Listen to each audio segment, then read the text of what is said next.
The Galaxy S21 Ultra arrived in early 2021 looking like the complete package. It had one of Samsung's best designs ever, a gorgeous display, powerful cameras, and a premium feel that made the S20 Ultra look old overnight.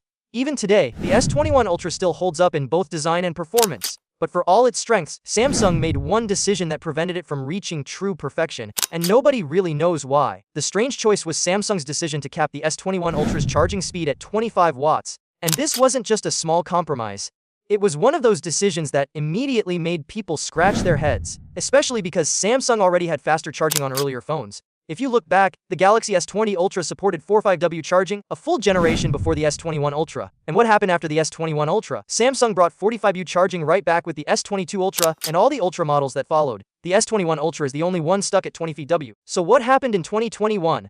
Why did Samsung downgrade the charging speed on its most premium device? No one, outside of Samsung, seems to know. Fans complained, reviewers pointed it out, and even today people still bring it up as one of Samsung's most confusing decisions. And the S21 Ultra isn't the only phone that got this odd treatment. A few months before it, Samsung released the Galaxy Note 20 Ultra. The Note 10 Plus from the year before had 45W charging, but the Note 20 Ultra, a more expensive device, was suddenly capped at 25W as well. And unlike the S series, the Note lineup never had a chance to recover. The Note 20 Ultra ended up being the final Note phone ever, with Samsung merging the Note DNA into the S Ultra line the following year. Now, Samsung often gets accused of cutting corners to save money, and a lot of times those accusations aren't fair. For example, a recent rumor said the Galaxy S26 Ultra might get a bigger punch, whole camera cutout. Some people assumed Samsung was cheaping out, but the real explanation was practical, a wider field of view for the selfie camera.